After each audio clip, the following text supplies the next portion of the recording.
तद्ध्वान्तदिवाकरः जयत्यमितसज्ञानसुखशक्तिभयोनिधिः व्यासाय भवनाशाय श्रीशाय गुणराशये हृद्याय शुद्धविद्याय मध्वाय च नमो नमः। प्रथमो हनुमान् नाम द्वितीयो भीमेव च पूर्णप्रज्ञस्तृतीयस्तु भगवत्कार्यसाधकः। आपादमौलिपर्यन्तं गुरूणाम् आकृतिं स्मरेत् तेन विघ्नाः प्रणश्यन्ति सिद्ध्यन्ति च मनोरथाः। श्रीगुरुभ्यो नमः। ಶ್ರೀಮನ್ ಮಹಾಭಾರತ ತಾತ್ಪರ್ಯ ನಿರ್ಣಯ 22ನೇ ಅಧ್ಯಾಯದಲ್ಲಿ 66ನೇ ಶ್ಲೋಕ. ಕರ್ತಾ ಚ ಸರ್ವಜಗತಃ ಸುಖದುಃಖಯೋರ್ಹಿ ನಾರಾಯಣಸ್ತದನುಧತ್ತಂ ಇಹಾಸ್ಯ ಸರ್ವಂ ತಸ್ಮಾನ್ನ ಕೋಪಿ ವಿಷಯೋಸ್ತಿ ಕುತಶ್ಚ ಕಶ್ಚಿತ್ ತಸ್ಮಾತ್ ಕ್ಷಮೈವ ಸಕಲೇಷು ಪರೋಸ್ಯ ಧರ್ಮಃ. 14ನೇ ವರ್ಷ, 13 ವರ್ಷ ಕಳೆದು 14ನೇ ವರ್ಷದಲ್ಲೂ ಕೂಡ ಯುಧಿಷ್ಠಿರ ಯುದ್ಧಕ್ಕೆ ಹೋಗೋದಿಲ್ಲ ಅಂತ ತೀರ್ಮಾನ ಮಾಡಿದೆ, ಅಂದರೆ ವಿಚಾರ ಮಾಡಿದೆ. ಭೀಮಸೇನ ದೇವರು ದ್ರೌಪದಿ ದೇವಿಯನ್ನ ಕಳಿಸ್ತಾರೆ ವಿಚಾರವನ್ನು ತಿಳಿಸೋದಕ್ಕೆ. ದ್ರೌಪದಿ ದೇವಿ ಹೇಳಿದ್ರು, ಎಲ್ಲರನ್ನೂ ಕೂಡ ಎಸ್ಪೆಷಲಿ ದುಷ್ಟ ಜನರನ್ನ ಕ್ಷಮೆ ಮಾಡುವುದು ಅದು ಕ್ಷತ್ರಿಯರಿಗೆ ಧರ್ಮ ಅಲ್ಲ. ಆದರೆ ನೀವು ನೋಡಿದರೆ ಸದಾ ಕ್ಷಮೆ ಕ್ಷಮೆ ಅಂತ ಎಲ್ಲ ಕಾಲದಲ್ಲೂ ಎಲ್ಲರನ್ನು ಕೂಡ ಕ್ಷಮೆ ಮಾಡಬೇಕು ಅಂತ ನೀವು ಹೇಳ್ತಾ ಇದ್ದೀರಿ, ಇದು ಸರಿಯಾಗೋದಿಲ್ಲ ಅಂತ ದ್ರೌಪದಿ ದೇವಿ ಹೇಳಿದಾಗ ಯುಧಿಷ್ಠಿರ ಹೇಳ್ತಾನೆ, ಕ್ಷಮೆಯೇ ಅಂದರೆ ಫರ್ಗಿವ್ನೆಸ್ ಅಂತ ಏನು ಹೇಳ್ತಾರೆ, ಫರ್ಗಿವ್ನೆಸ್ ಅದೇ ಪರಮಧರ್ಮ, ಅದರಿಂದಲೇ ಜಗತ್ತು ಸ್ಥಾಪಿತವಾಗಿದೆ. ಎಲ್ಲದಕ್ಕೂ ಹೊಡಿ ಬಡಿ ಅಂತ ಆದರೆ ಅದು ಜಗತ್ತು ಸರಿ ಹೋಗೋದಿಲ್ಲ ಅಂತ ಹೇಳಿ ಯುಧಿಷ್ಠಿರ ತಮ್ಮ ವಿಚಾರವನ್ನ ಮುಂದಕ್ಕೆ ಇಡ್ತಾ ಇದ್ದಾರೆ ಈ ಶ್ಲೋಕದಲ್ಲಿ. ಕರ್ತಾಚ ಸರ್ವ ಜಗತಃ ಸುಖ ದುಃಖ ಯೋರ್ಹಿ ಕ್ಷಮಾಯಾಃ ಧರ್ಮೇಶು ಪರಮತ್ವೇನ ಕರ್ತವ್ಯತ್ವಂ ಉಕ್ತ್ವಾ ಕೋಪ ವಿಷಯಃ ಕೋಪಿ ನಾಸ್ತಿ ಇತಿ ಸರ್ವತ್ರ ಕ್ಷಮೆಯು ಕರ್ತವ್ಯ. ಸರ್ವ ಜಗತಃ ಎಲ್ಲ ಜಗತ್ತಿಗೆ ಸುಖ ದುಃಖಯೋಹೋ ನಾರಾಯಣ ಏವ ಕರ್ತ. ಸುಖ ಆಗಲಿ ದುಃಖ ಆಗಲಿ ಅದನ್ನು ಮಾಡಿಸುವವ ಯಾರು? ನಾರಾಯಣನೇ. ನಾರಾಯಣನೇ ಕರ್ತ. ಯಸ್ಮಾತ್ ಯಾವ ಕಾರಣದಿಂದ ಪರಮಾತ್ಮನೇ ಜಗತ್ತಿನ ಸುಖ ದುಃಖಕ್ಕೆ ಕಾರಣವಾಗಿದ್ದಾನೆ, ಆ ಕಾರಣದಿಂದ ನಾರಾಯಣೇನ ಅಸ್ಯ ಜಗತಃ ಸರ್ವ ಸುಖಂ ದುಃಖಂ ಚ ಅನುದತ್ತಂ. ನಾರಾಯಣನಿಂದಲೇ ಸುಖ ದುಃಖ ಕೊಡಲ್ಪಟ್ಟಿತ್ತು, ಹೊರತು ಯಾರಲ್ಲ? ದುರ್ಯೋಧನಾದಿಗಳು ಅಲ್ಲ. ಉದಾಹರಣೆ ನೋಡುವುದಾದರೆ ಪ್ರಸಂಗ, ಪ್ರಕೃತ ನೀನು ದುರ್ಯೋಧನಾದಿಗಳು ಅಂತ ತಿಳಿಬೇಡ, ಎಲ್ಲವನ್ನು ಮಾಡೋದು ಯಾರು? ನಾರಾಯಣನೇ. ಎಲ್ಲವನ್ನು ಮಾಡುವವ ನಾರಾಯಣನೇ, ಅದರಿಂದ ಸುಖ ದುಃಖವನ್ನು ಕೂಡ ಕೊಡುವವ ನಾರಾಯಣನೇ. ಅದರಿಂದ ನಾರಾಯಣಸ್ಯೈವ ಕರ್ತೃತ್ವ, ನಾರಾಯಣನೇ ಕರ್ತೃವಾದ್ದರಿಂದ ಇತರಸ್ಯ ಅನಿಷ್ಟ ಕರ್ತೃತ್ವ ಅಭಾವಾತ್.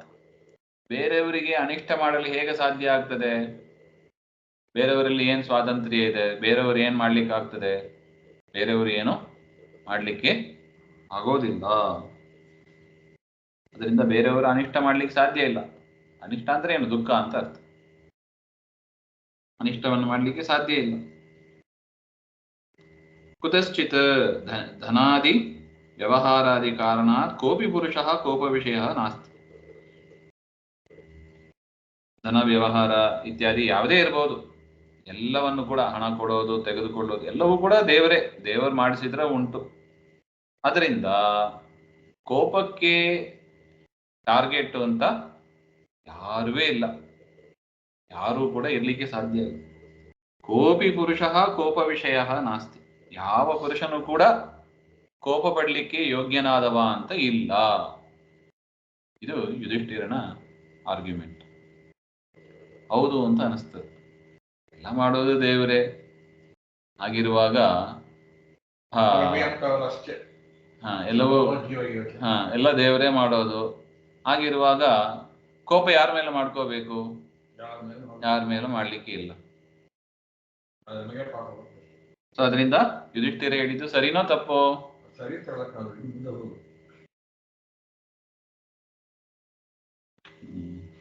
ಯುಧಿಷ್ಠಿರ ಹೇಳಿದ್ದು ಸರಿನೋ ತಪ್ಪು ಅಂತ ವಿಚಾರ ಮಾಡಿದಾಗ ದ್ರೌಪದಿ ದೇವಿ ಒಂದು ಹೇಳ್ತಾರೆ, ಇತ್ಯುಕ್ತಮಂತಂ ನೃಪಮಾಹ ಪಾರ್ಷದಿ ಯದಿ ಕ್ಷಮಾ ಸರ್ವನರೇಷು ಧರ್ಮಃ ರಾಜ್ಞಾನ ಕೃತ್ಯಂ ನ ಚ ಲೋಕಯಾತ್ರಾ ಭವೇಜ್ಜಗತ್ ಕಾ ಪುರುಷೈಃ ವಿನಶ್ಯೇತ್. ಈ ರೀತಿಯಾಗಿ ಯುಧಿಷ್ಠಿರ ತಮ್ಮ ವಾದವನ್ನ ಮುಂದೆ ಇಟ್ಟಾಗ ದ್ರೌಪದಿ ದೇವಿ ಹೇಳ್ತಾರೆ, ಒಂದು ವೇಳೆ ರಾಜರಲ್ಲಿ ಕ್ಷಮೆನೇ ಪರಮಧರ್ಮ ಅಂತ ಆಗಿಬಿಟ್ರೆ, ಯಾರೇ ಏನ್ ತಪ್ಪು ಮಾಡಿದ್ರು ಕೂಡ ಏನ್ ಮಾಡಬೇಕು? ಕ್ಷಮೆ. ನೋಡಿ, ಪೊಲೀಸ್ ಸ್ಟೇಷನ್ ಅಲ್ಲಿ ಒಂದು ಅನಲೈಸ್ ಮಾಡಬೇಕು ಅಂದ್ರೆ, ಪೊಲೀಸ್ ಸ್ಟೇಷನ್ ಅಲ್ಲಿ, ಕೋರ್ಟ್ ನಲ್ಲಿ ಏನು ತಪ್ಪು ಮಾಡಿದ್ರು ಕೂಡ ಶಿಕ್ಷೆನೇ ಇಲ್ಲ. ಎಲ್ಲ ಕೋರ್ಟ್ ಎಲ್ಲ ಏನ್ ಮಾಡಬೇಕು? ಫರ್ಗಿವ್ನೆಸ್, ಕ್ಷಮೆ ಮಾಡಿ ಹೋಗ್ಬೇಕು.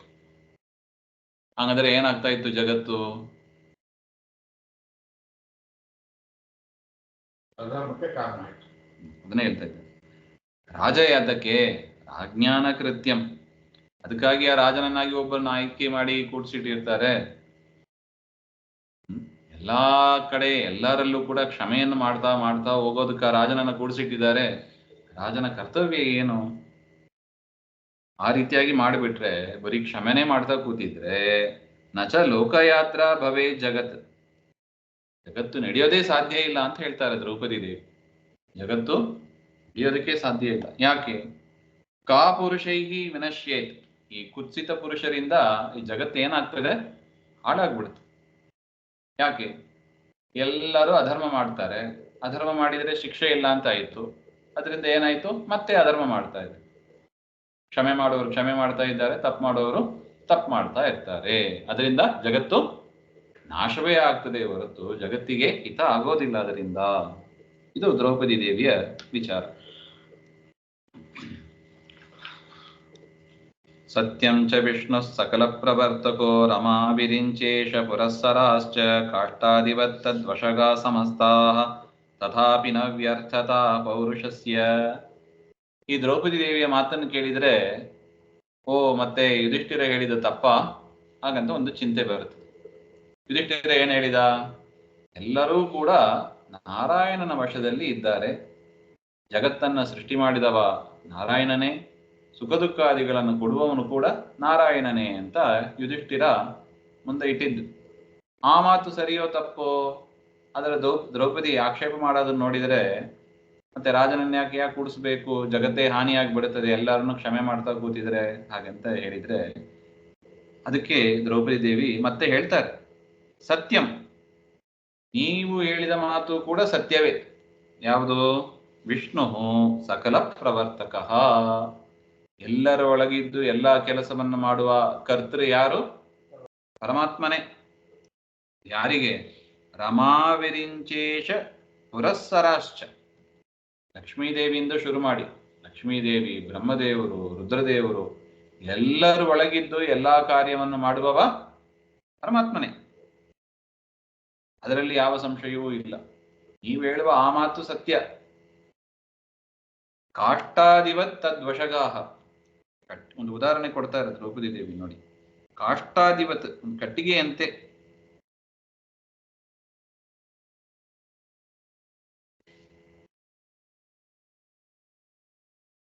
ಒಂದು ಕಟ್ಟಿಗೆ ತಾನಾಗಿ ತಾನೇ ಹೋಗೋದು ಬರೋದು ಸುಡೋದು ಎಲ್ಲ ಮಾಡ್ತದ?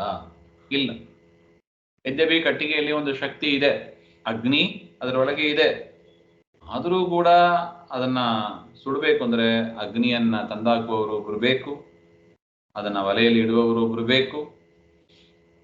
ಹೇಗೋ ಅದೇ ರೀತಿಯಾಗಿ ಎಲ್ಲಾ ಜಗತ್ತನ್ನು ಮಾಡುವವ ದೇವರೇ. ಜೀವ ಕಟ್ಟಿಗೆ ಇದ್ದ ಹಾಗೆ, ಅಡಿಗೆಯವರಿದ್ದ ಹಾಗೆ ಪರಮಾತ್ಮ, ಕಟ್ಟಿಗೆ ಇದ್ದ ಹಾಗೆ ಜೀವ. ಅಡಿಗೆಯವರು ತಂದಿಟ್ರೆ ಒಲೆಯನ್ನ ಕಟ್ಟಿಗೆಯನ್ನು ಉಪಯೋಗಿಸ್ಬೋದು, ಇಲ್ಲದಿದ್ದರೆ ಇಲ್ಲ. ಕಾಷ್ಟಾದಿವತ್ ತದ್ವಶಗ, ಹೇಗೆ ಕಾಷ್ಟ ಕಟ್ಟಿಗೆ ಅಡಿಗೆಯವರ ವಶದಲ್ಲಿ ಇದೆಯೋ ಅದೇ ತರ ಇಡೀ ಜಗತ್ತು ಪರಮಾತ್ಮನ ವಶದಲ್ಲಿ ಇದೆ.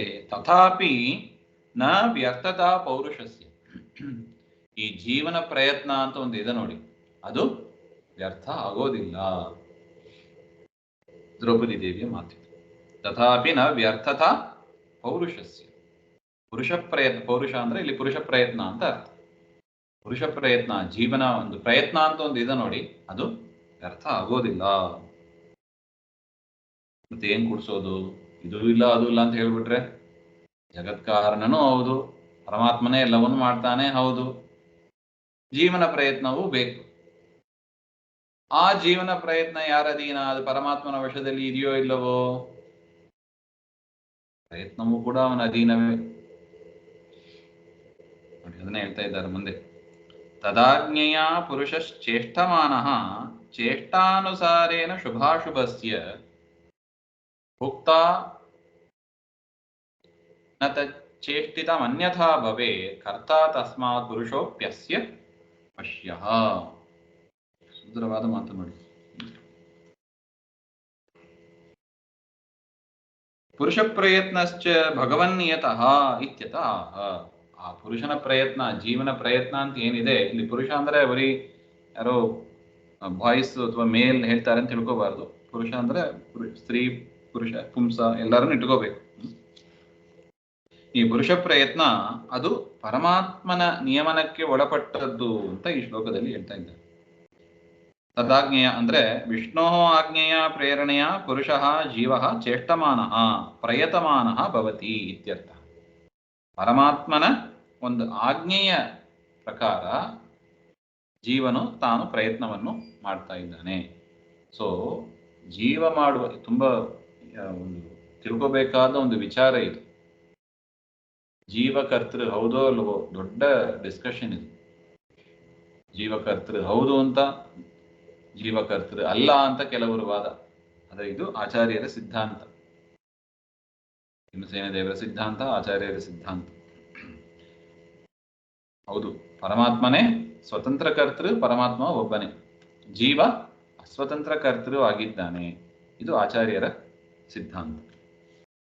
ಆ ರೀತಿಯಾಗಿ ಮತ್ತು ಪರಮಾತ್ಮನ ಸರ್ವಕರ್ತೃತ್ವಕ್ಕೆ ಭಂಗ ಬಂತಲ್ಲ ಹಾಗೆ ಅಂತ ಹೇಳಿದರೆ ಇಲ್ಲ ಅಂತ. ಸ್ವತಂತ್ರ ಕರ್ತೃವೇ ಹೊರತು ಸ್ವತಂತ್ರ ಕರ್ತೃ ಪರಮಾತ್ಮ ಒಬ್ಬನೇ. ಮತ್ತೆ ಜೀವನ ಪ್ರಯತ್ನ ಅದು ಕೂಡ ದೇವರ ಅಧೀನ ಅಂತಾನೆ ಆಯಿತು ಹಾಗೆ ಅಂತ ಹೇಳಿದರೆ ಪರಮಾತ್ಮನ ಆಜ್ಞೆಯಂತೆ ಜೀವ ತಾನು ಪ್ರಯತ್ನವನ್ನು ಕೂಡ ಮಾಡ್ತಾ ಇದ್ದಾನೆ. ಸೊ ಅದರಿಂದ ಜೀವನ ಪ್ರಯತ್ನ ಆಗಲೇಬೇಕು. ಜೀವನ ಪ್ರಯತ್ನ ಆಗದೆ ಜೀವನಿಂದ ಒಂದು ಕಾರ್ಯ ಆಗೋದೇ ಇಲ್ಲ ನೋಡಿ. ಚೇಷ್ಟಾನುಸಾರೇಣ ಈಶ್ವರ ಪ್ರೇರಣಾ ಅನಿಯತ ಸ್ವಪ್ರಯತ್ನ ಅನುಸಾರೇಣ ಶುಭಸ್ಯ ಸುಖಸ್ಯ ಅಶುಭಸ್ಯ ದುಃಖಸ್ಯ ಚ ಭುಕ್ತ. ತನ್ನ ಒಂದು ಚೇಷ್ಟೆಗೆ ಅನುಗುಣವಾಗಿ ಪರಮಾತ್ಮನ ಪ್ರೇರಣೆಯಿಂದ ನಿಯತನಾದ ತನ್ನ ಪ್ರಯತ್ನಕ್ಕೆ ಅನುಗುಣವಾಗಿ, ಅಂದ್ರೆ ಜೀವನ ಪ್ರಯತ್ನ ಅದು ಪರಮಾತ್ಮನಿಂದ ನಿಯಮನ ಮಾಡಲ್ಪಟ್ಟದ್ದು. ಪರಮಾತ್ಮನಿಂದ ನಿಯಮನ ಮಾಡಲ್ಪಟ್ಟ ಪ್ರಯತ್ನ ಉಳ್ಳವನಾದ ಜೀವ ಶುಭವನ್ನು ಮಾಡಿ ಸುಖವನ್ನು ಪಡೀತಾನೆ, ಅಶುಭವನ್ನು ಮಾಡಿ ದುಃಖವನ್ನು ಪಡೆಯುತ್ತಾನೆ. ಅದರಿಂದ ಭೋಕ್ತೃ, ಸುಖ ದುಃಖವನ್ನು ಭೋಗ ಮಾಡತಕ್ಕವ ಯಾರು? ಜೀವನೇ. ಸುಖ ದುಃಖವನ್ನು ಭೋಗ ಮಾಡತಕ್ಕವ ಜೀವನೇ. ಪರಮಾತ್ಮ ಸುಖವನ್ನು ಮಾತ್ರ ಭೋಗ ಮಾಡ್ತಾನೆ, ಅದು ಇಟ್ಕೋಬೇಕು. ಸೊ ಅದರಿಂದ ತಸ್ಯ ಪುರುಷಸ್ಯ ಚೇಷ್ಟಿತಂ ಅನ್ಯತಾ ಈಶ್ವರ ಪ್ರೇರಣಾ ಮಂಥರೇನ ನ ಸ್ಯಾತ್. ಈ ಜೀವನ ಪ್ರಯತ್ನ ಪರಮಾತ್ಮನ ಇಚ್ಛೆಯಿಂದಲೇ, ಪರಮಾತ್ಮನ ಆಜ್ಞೆಯಿಂದಲೇ ಆಗುತ್ತದೆ ಹೊರತು ಪರಮಾತ್ಮನನ್ನ ಡಿಸ್ಕಾರ್ಡ್ ಮಾಡಿ ಜೀವನಿಂದ ಯಾವ ಪ್ರಯತ್ನವೂ ಕೂಡ ಮಾಡ್ಲಿಕ್ಕೆ ಆಗೋದಿಲ್ಲ. ಪ್ರಯತ್ನನೇ ಮಾಡ್ಲಿಕ್ಕೆ ಆಗೋದಿಲ್ಲ ಅಂದ್ರೆ ಕರ್ಮವನ್ನು ಮಾಡ್ಲಿಕ್ಕೆ ಆಗೋದಿಲ್ಲ ಅಂತ ಇನ್ನೇನು ಹೇಳೋದು? ಮನಸ್ಸಿನಿಂದ ಪ್ರಯತ್ನವೂ ಮಾಡ್ಲಿಕ್ಕೆ ಬರೋದಿಲ್ಲ. ಹಾಗಂತ ಆದಮೇಲೆ ಕಾಯೇನ ವಾಚ ಮನಸ ಇನ್ ಆಲ್ ಆಸ್ಪೆಕ್ಟ್ಸ್ ಜೀವ ಸರ್ವ ಅಧೀನನಾಗಿ ಇದ್ದಾನೆ, ಪರಮಾತ್ಮನ ಸರ್ವ ಅಧೀನ.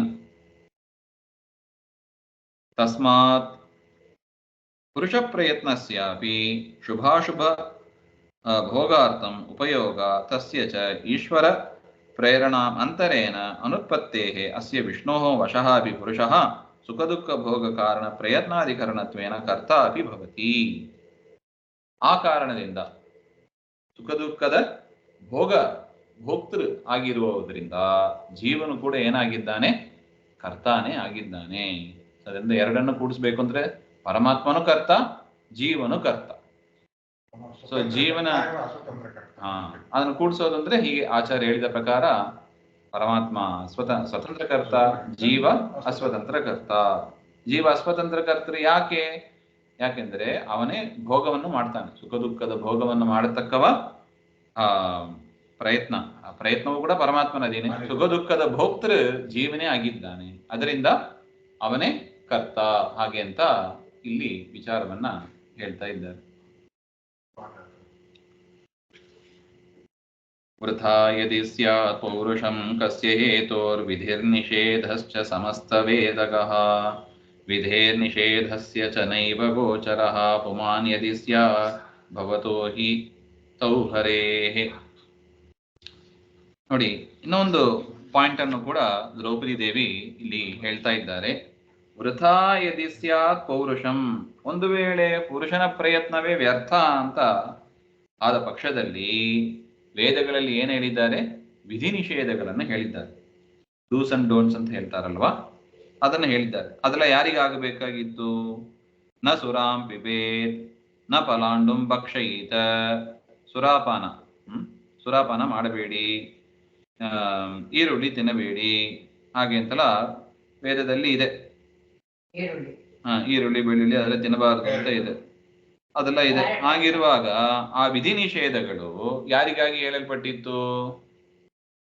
ವಿಧಿ ನಿಷೇಧ ಜೀವನಿಗಿಲ್ಲ, ಯಾಕೆ? ಜೀವಕರ್ತೃ ಅಲ್ಲವೇ ಇಲ್ಲ. ಹಾಗಂತ ಇದ್ದ ಪಕ್ಷದಲ್ಲಿ ವೇದಾದಿಗಳಲ್ಲಿ ವಿಧಿ ನಿಷೇಧಗಳನ್ನ ಯಾರಿಗೆ ಹೇಳಿದ್ದಾರೆ? ಅದರಿಂದ ಜೀವಕರ್ತೃ ಜೀವನಿಗೆ ಹೇಳಿದ್ದಾರೆ. ಅದರಿಂದ ಜೀವನು ಆ ಉಪದೇಶವನ್ನ ಪಡೆದುಕೊಂಡು ವೇದದಲ್ಲಿ ಹೇಳಿದ ಪ್ರಕಾರ ಕರ್ಮಗಳನ್ನು ಮಾಡಬೇಕು. ವಿಧಿ ನಿಷೇಧಸ್ಯ ಚ ನೈವ ಗೋಚರಃ ಪುಮಾನ್ ಯದಿ ಸ್ಯಾತ್ ಭವತೋ ಹಿ ತೌ ಹರೇಃ. ಒಂದು ವೇಳೆ ಜೀವ ಕರ್ತೃವೇ ಅಲ್ಲ ಹಾಗೆಂತ ಆದ ಪಕ್ಷದಲ್ಲಿ ವೇದಗಳು ಉಪದೇಶ ಮಾಡತಕ್ಕ ವಿಧಿ ನಿಷೇಧಗಳಿಗೆ ಅದು ಯಾರಿಗೆ ಅಪ್ಲೈ ಆಗಬೇಕು? ದೇವರಿಗೆ ಅಪ್ಲೈ ಆಗಬೇಕು. ವಿಧಿ ನಿಷೇಧ ಯಾರಿಗೆ ಅಂತ ಆಗಬೇಕಾಗ್ತದೆ? ವೇದ ಹೇಳಿದ ಮೇಲೆ ಅದು ಪ್ರಮಾಣ ಅಂತ ಆದ ಮೇಲೆ ಯಾರೋ ಒಬ್ರು ಟಾರ್ಗೆಟ್ ಅಂತ ಇರಬೇಕು. ವಿಧಿ ನಿಷೇಧಕ್ಕೆ ಒಬ್ರು ಟಾರ್ಗೆಟ್ ಇರಬೇಕಲ್ಲ, ಟಾರ್ಗೆಟ್ ಆಡಿಯನ್ಸು. ಅದು ಯಾರಾಗಬೇಕು? ಜೀವ ಆಗಬೇಕು.